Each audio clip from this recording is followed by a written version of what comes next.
Welcome to my channel, and I'm here to inspire you, give you crochet advice, and help you along with your next project. If you enjoyed this pattern, please give me a thumbs up or even comment so I can gauge your interest. It helps me to know what to film next. Welcome back to the Crochet Corrado. So my friends over at Yarnspirations.com. Today is the Waterfall Stitch program. We have a total of 4 videos and they'll all be linked in the same link in the video description. They'll all go to the same thing because we have one download that will cover everything. Now what I'm going to do, the video title promised a certain type of stitch for it, so I'm going to demonstrate that immediately. I'm going to show you in ultra slow-mo, and then you can use the video chapters to jump ahead or back, and at the end of this tutorial I'm going to be telling you more about this stitch, why you would care about it.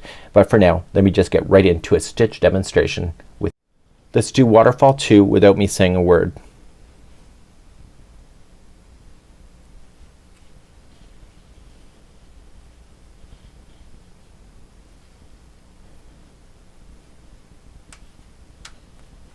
Okay, did you get it? Okay, so let's try that, and this is what our goal is. It's not that hard. So let's try Waterfall 2 in slow motion just to make sure that you got it. So the waterfall requires you to use the back and the front of the project at the same time. So in order to do the single crochet in Waterfall 2, you're going to stick your hook through this gap space and going in, and because it's single crochet, how many times are we going to wrap the hook? We're going to wrap the hook once. And when we wrap the hook, because this is Waterfall 2, you're going to immediately just turn to the back side of this and get the first stitch that is available to you of the 3 that was there, and you're going to stick in your hook into that first stitch.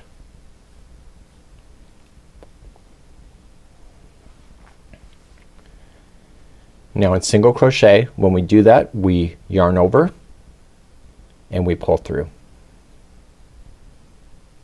and I want you to push your hook so that it comes like this. And you can see 2 loops of the color, one of this chain space and the very first one. So in this single crochet version you need to wrap the hook and pull through the 2, but also include this here.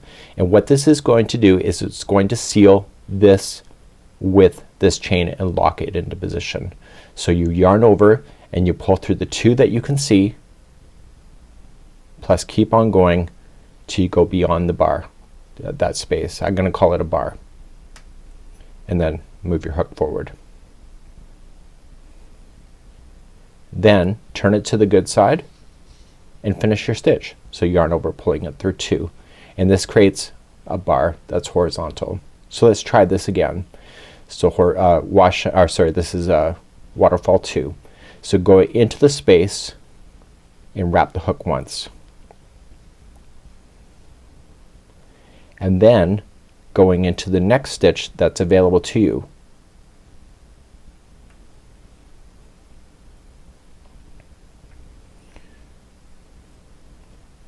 Yarn over, pull through, and push your hook. You can see 2 loops of the color, one here of the bar. I want you to pull through the 2 loops of the color and the bar.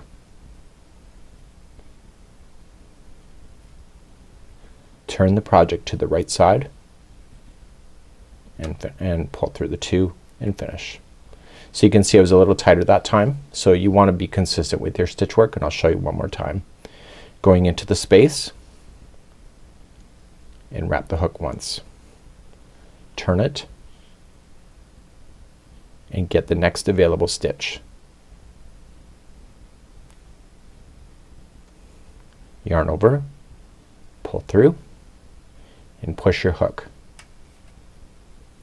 You can see 2 loops of color, one of the bar. Pull through the 2 loops of color and the bar. Turn your work and finish the 2. Yarn over and finish. And that would be the Waterfall 2 in order to do this particular concept. So the only difference between the Waterfall 2, 3, 4, and 5 is that there's going to be more spaces to fill in as you go. So let's now move on to Waterfall 3 as you continue. So in order to get there, I just have to single crochet the remaining and then begin that. So I'm going to demonstrate waterfall 3 in real time, and it's going to be very similar to what you know, but it's now going to be different, and I'm going to exaggerate the motion so that you can see.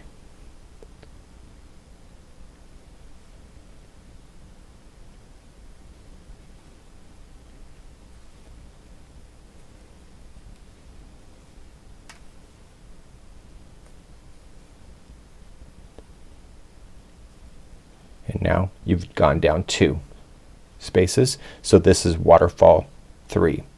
So let me rip this out and let me explain this in slow-mo.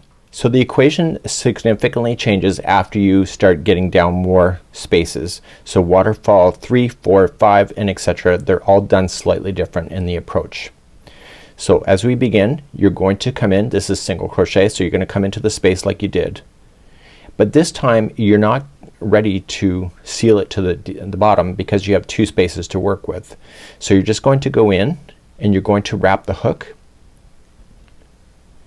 and you're going to pull it forward and move the hook down. Use your fingernail just to stabilize that and push that up the hook. It's easier.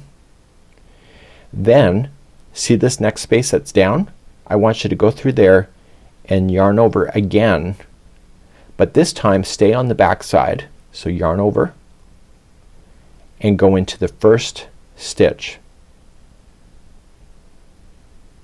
and push that hook through. You want to be relaxed so all this can be seen on the hook. Yarn over, pull through that stitch.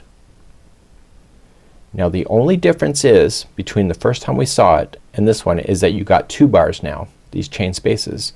So you're going to pull through the 2 loops and this bar as your first step. So use your fingers, you can pull it and just pull through the 2 loops and that bar. Now what do you think you're gonna do? You're gonna yarn over, pull through those 2 loops and this bar.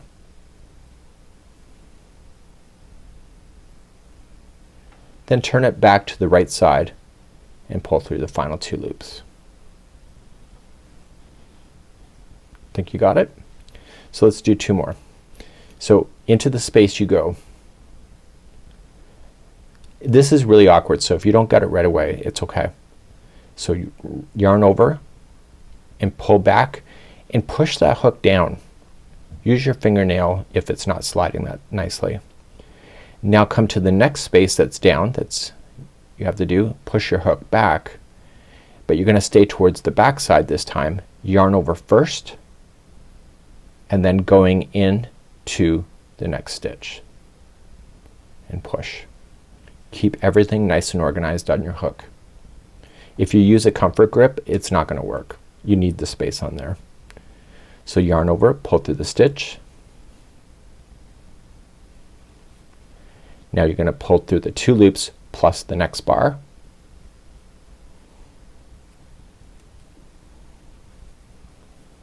Then you're gonna pull through 2 loops and then the next bar,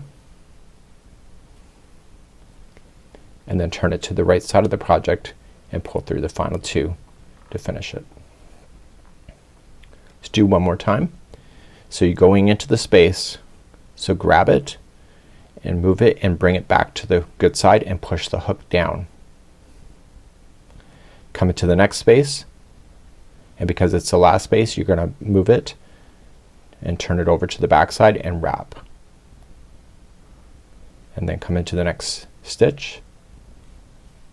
Make sure everything stays organized on the hook. Yarn over, pull through the stitch, then you're gonna yarn over and pull through the 2 loops plus the bar.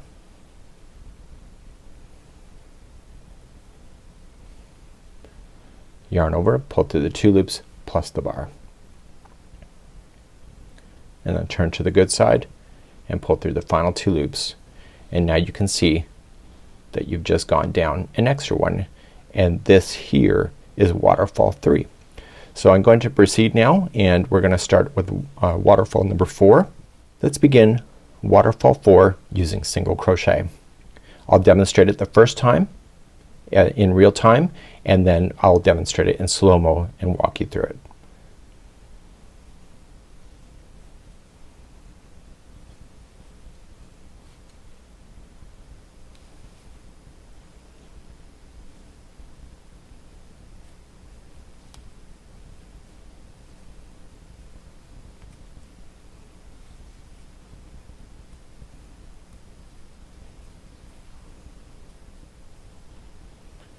and then we finish it to the top. So now you've just gone down an extra, and it looks really pretty, isn't it? All of these ones here, because it's getting deeper, they just float. So these can be moved.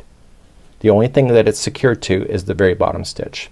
So let's take this out and let's show you 3 times in walking you through it verbally. Let's go. We're doing this as single crochet, so wrapping the hook is slightly different than other stitches, just so you know. We're gonna come into the first space as you know it, and you're gonna go in and you're going to yarn over and pull that to the good side in front.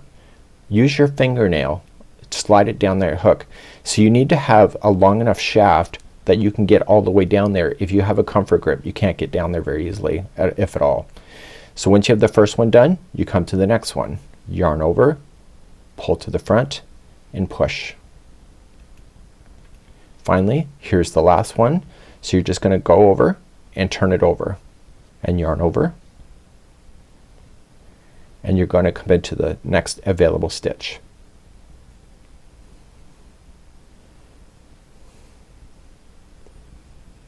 See how organized it is on the hook? Yarn over, pull through, and now we're gonna go all the way back to the top. The difference is that there's more bars to work with. So we yarn over and we pull through the 2 loops plus the next bar. We yarn over, pull through the next 2 loops and the bar.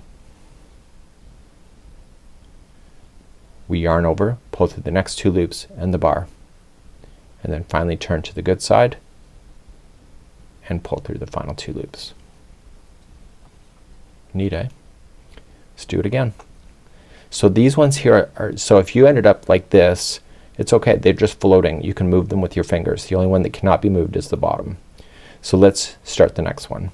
So come into the space and yarn over and pull through the front side. Use your fingernail to push down. Go into the next space.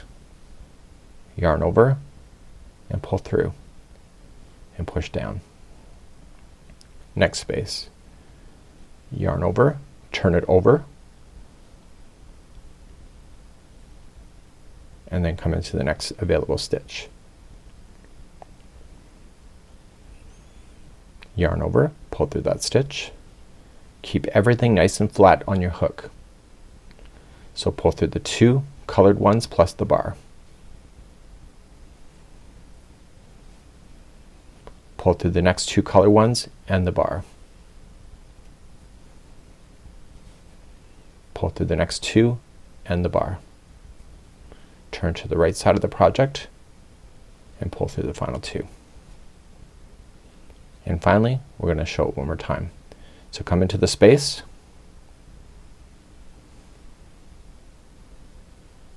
pull through and go down. Next space, yarn over and pull it through. Push it down. Finally, the last space going in, yarn over and go into the next stitch.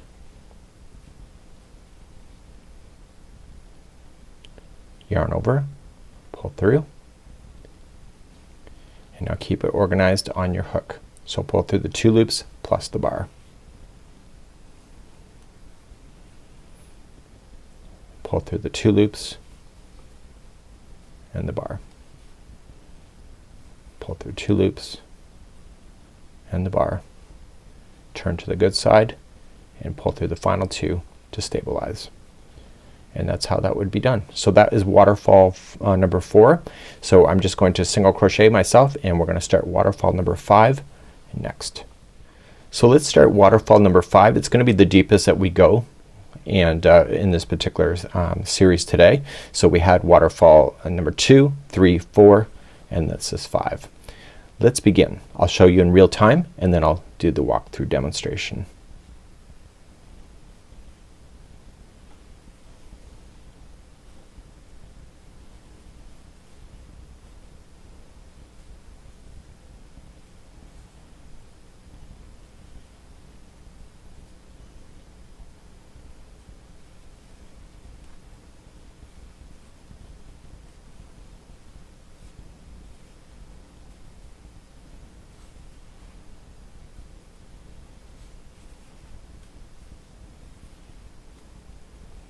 So it's already what you know, and it's just longer. Okay, and you can shift everything if you need to. So you can see the stopping points are much bigger. So let's begin to show you and walk you through waterfall number 5. Let's begin waterfall number 5. Come into the space right here and yarn over and pull through and push down. Come into the next space, going right in, yarn over, pull through and push down. Come to the next space, yarn over, pull through to the front side, push down. Finally, this is the last space, so going in, turn the entire project over and yarn over, and come into the very first stitch that you're targeting. Keep everything flat on top of your hook. You're going to yarn over and pull through that stitch and then begin your ascent all the way. Make sure everything stays nice and organized on the hook. So yarn over, pull through 2 of the colored ones and the bar. Yarn over the next 2 colored ones and the bar. Yarn over through the next 2 loops and the bar. Yarn over the next 2 loops and the bar. Turn to the right side of the project and pull through the final 2. And everything is just adjustable with your hands. These get more wobbly the longer that you go down. So now let's go, start another one, and we're going to go right into the space. Sorry, my cat's meowing. So coming into the space, pull through and go down. Next space, use your fingers and ply these spaces open. Going in, pull through and push. Next space down, in, yarn over and pull through. Next space, it's the last space, so going in, turn the entire project over, yarn over and get into the stitch that you're supposed to go into. Keep everything flat on your hook. So you'll yarn over, pull through, okay, and you'll yarn over, pull through the 2 loops and the bar. Just keep everything nice and organized. Pull through the 2 loops and the bar. Pull through the 2 loops and the bar. Pull through the 2 loops and the bar. And turn over to the right side and finish it. And let's do one more time. Come into the space and yarn over, pull to the good side, push down. Come to the next space, pull through, push down. Next space, yarn over, pull through to the good side, push down. Finally, you're in the last space, so going in, turn the entire project over, yarn over and go into the assigned stitch that you're looking for. Then you are going to yarn over, pull through, keep everything nice and flat on your hook. Yarn over, pull through 2 loops and a bar. See how I'm using my finger just to make sure that it stays flat. 2 loops and a bar. So if you're too loose, that gets kind of sloppy. So yarn over, pull through 2 loops and a bar, and I get looser the deeper I go on these things. So it just happens to be. So yarn over 2 loops and the final bar, turn to the good side of the work, pull through the final 2, and then that's it. So in this series we did waterfall 2, 3, 4 and 5. Let me back you out a little bit. And so we have gone down, as you can see. So what I'm going to do is that I'm going to take you to a generic part of this tutorial where I'm going to talk to you about the pattern that we actually have, why you would use these, and just realize that there's a lot more to this, and the fact that you don't always go down on a straight line. These can be mixed and matched and a lot of fun. So I'm going to take you to that next, and I will see you there in just a second. So welcome to the second part of this tutorial, and all of the second part for this series is going to be the same. So once you watch it once on the one video, it's the same. So what we have here is a worksheet. There's a total of 6 pages in order to do it. It explains what this is of the waterfall. Basically you're working with the same stitch work and then you're just falling down into the spaces that exist. You're using the framework of this in order to hold it back. Just because I have 3 stitches coming down doesn't mean it's always 3. It could just be 1. It could be a multiple, and it could also be a stepping, and it could also be diagonals. So what I've done is that I've just created some notes here for you. The trick that you need to know with this most of all is that using a hook without a comfort grip is a lot easier. You need a great swath of the shaft in order to play with this kind of stitch. So just keep that in mind. So as we're just flipping our way through, we have some strategy for you. So let me just zoom you in and we'll talk quickly about that. This is just a little stitch diagram that I made, and most of them going beyond this are just the same diagram, but they're just changed in the stitches just to show that you can practice exactly what I just showed you. So what we have here is that you can see that we have waterfall 2. It falls down. You can see 1, 2. This one here is waterfall 3. It's 1, 2, 3 goes down. And so the 1 is the stitch that you're creating, 2 is the next one down. That's how it's working. So you're going to notice is that it just doesn't always go down straight. It can go down on an angle if it's leaving holes in a different angle. So it can go down in this angle, it could be in a different angle. And you can also combine these stitches so that you can increase the stitches as or increase the spaces so that there's more stitches. So you could actually have a waterfall 2, waterfall 3, and a waterfall 4 to create a diagonal shape here for geometrics. So you can do anything like that. And so you can just continually go down. So this is a really neat idea. So just because we've just been going straight down doesn't mean that we have to, and it can be a combination of many things. So let's keep flipping in the paper. So as explained, we have the universal symbol. The universal symbol may not have the symbol of a single crochet at the top. It may also just, this here could be a double crochet. So you have to refer to the instructions that a designer is providing to you because they may have something different. So it's a kind of a universal symbol. So you'll see this. So this here is showing that it's a double crochet here. So it's a double crochet waterfall here, but it's a single crochet here at the top. So this is a waterfall that's falling down as a double crochet but ends with a single crochet.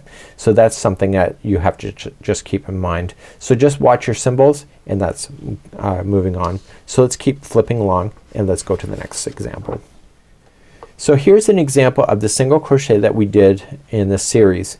This here is chaining of 28 and then single crochet, second chain from the hook, and then we're creating these spaces as we go along. So you can follow the chart in order to make that, so you can test this. And if you're following it right, row number 6 is how we started, and we started with the waterfall number 2, then we went 3, 4, and 5. So it just shows you this here is the stitch key to tell you what it is. So we have number 2, 3, 4, and 5, and remember that number 1 of any one of these is the stitch that you're putting in. So that's 1 and 2. So this makes it waterfall 2 and etc. and you can work your way through that. Let's keep flipping.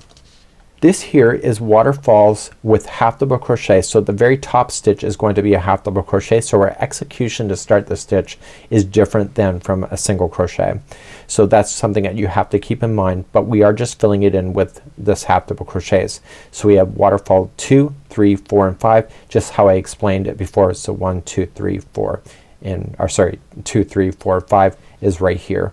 So you can follow this again. This is again chain 28, second chain from the hook starts your single crochet. You can make the framework in order to have this. So let's keep flipping in this page. This here was also the same diagram but done as a double crochet instead. So the very top of this is a double crochet. You can see that is here as well. So you got 2, 3, 4, and 5, and so it's just coming straight on down. This is chain 28 to start, and basically when we go to do this is that your second chain from the hook is a single crochet, and then you create the framework, and then the last row is the waterfall coming in. Remember that the last row that you're providing in, this is considered 1 and 2. That's why it's dropping down to 2. So it's 2 and then 3, 4, and 5. So waterfall number 1 would not exist because you're not dropping down anything beyond that. So this is kind of neat, and so this would be then the double crochet one that you would see. So in the end, it's a really neat concept. I was actually really quite thrilled with this. I was like up all night because I was so excited about this particular concept. I've never seen anything like it. I think it's really neat. It provides really good geometrics as far as like coming straight down. You could do your angles, and I just think it's a really nice clean finish. And the back of these things, even though we've been looking at the front the whole time, the back of them actually looks pretty decent too. So it's something that if your blanket turned over, it would be okay, but the front side is obviously the ideal side. So it's a really neat idea. This is the waterfall stitch, and hopefully that you enjoy and you have great value of learning something new today. Let me know in the comments how you're doing, and we'll see you again real soon. Bye bye.